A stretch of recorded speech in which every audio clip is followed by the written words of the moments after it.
Всем привет, с вами Дэн и Берни. Давненько не было на канале, а ведь этот бренд, топ, один из топов на Алиэкспресс по соотношению цена плюшки, цена качество. Много я вам модели от Берни показывал, и все всегда радуют вот по вот таким вот соотношениям, а часто еще и по дизайну. У ребят есть собственные дизайны, есть такие хамажистые часы. Опа, что я вижу сразу? Мягенький, очень душевный такой прям резиновый ремешок в комплекте с системой быстрой замены.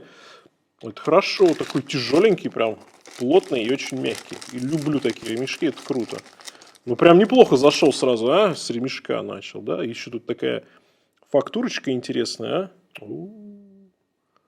Круто, вот это прям нравится, в хозяйстве пригодится. Ну ладно, это не самое главное инструкция, правильно, в коробке лежит. И вот они. О, слушайте. А эта черепашка мне явно нравится. Такая прям, я бы сказал, такая расплющенная черепашечка. Все, сейчас с пленки снимаем и продолжим. Так, ну вот такие у нас красавелочки здесь. Ой, тут еще одна наклеечка. Незаметная. Значит, вот он референс у вас сейчас на экране. AM1970 у этой модельки. И как видите, ну такая прям черепашка в винтажном стиле. Ну и значит, что у нас по характеристикам. Значит, дайвер в стиле компрессора. Это у нас две головки. Та, которая отметки 4 часа завинчивается, отвечает за механизм, да, за подзавод, настройку стрелок. Та, которая у отметки 2 часа, это внутренний безель. Тоже мы его отвинчиваем и можем пользоваться как такой вот дайверский безель.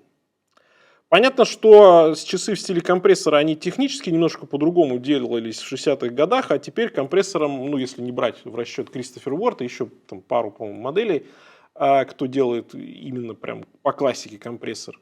Если хотите, то отдельно почитайте на сайте Гитат, об этом есть там заметка. Но современные дайверы, они не делаются как компрессор, просто в стилистике, когда у нас две головки остаются. И это выглядит так вот прям необычно, плюс пользоваться тоже удобно и фиксировать этот самый безель, внутренний, наклонный и немножко по-другому смотрится, да, нежели внешний безель, который вы руками движете всегда.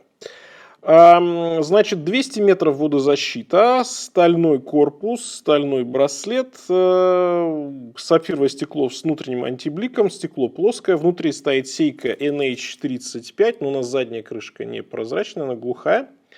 На метках, стрелках и безели суперлюминова. Ну и что касается цены, то на Алиэкспресс без всяких купонов, скидок и распродаж они на момент записи ролика стоят что-то около 12 тысяч рублей. Ну, то есть где-то 110 баксов. Давайте смотреть, что у нас по размерам. 44 по корпусу. Высота корпуса 12,2. Браслет 20. Ширина и от ушка до ушка, но здесь короткие ушки 48. В общем, часы должны быть средние по размеру, но на запястье они смотрятся достаточно крупными. Почему? Потому что, видите, широкие, очень широкие ушки, защитные наплывы на головках, поэтому часы носятся и смотрятся крупнее, чем они есть на самом деле. В принципе, здесь поинтереснее, мне кажется, будет на какой-нибудь ремешочек их поставить, либо на натовский, либо на кожаный, потому что, браслет немножко сливается с корпусом и получается вот как-то такой кругляшок. А с ремешком, давайте, кстати, вот посмотрим. Так, сейчас на всякий случай покажу вам. Значит, про запас здесь неплохо. Сантиметров 5, наверное, есть про запас, так что настроить можно будет на даже крупное запястье, мое 18,5, а тут, я думаю, на 23 сядут. Ну и, собственно, вот что у нас получается с черным ремешком. Совсем по-другому они смотрятся. Мне кажется, их так и нужно носить. Вот именно на этом каучуковом ремешке, либо там на каком-нибудь черном НАТО. Вот это будет круто. А в базе идет браслет, у него, кстати, нет системы быстрой замены, поэтому хотелось бы ее иметь. И у меня такое ощущение, что браслет из другой стали сделан. То есть этот из 316, это, скорее всего, где-нибудь там 303 или что-то типа того. Ну и застежка здесь такая уже устаревшая для 24 года. Хотелось бы увидеть что-то более современное. Хотя цена, опять же, 110 баксов. Мы с вами так подумаем, да, что доллар-то уже по 100 практически, вот, поэтому, ну, как бы 110 баксов, наверное, претензий и быть не должно. По весу на браслете, что у нас получается? У нас получается 170 грамм. Они не самые легкие, но и не супер прям уж тяжелые. Корпус сатинированный. Браслет тоже сатинированный в стиле Ойстер. Браслет в целом окей, но опять же, вот здесь, по-моему, даже заметно корпус и браслет разная полировка. И мне, опять же, я думаю, что здесь немножко разная сталь.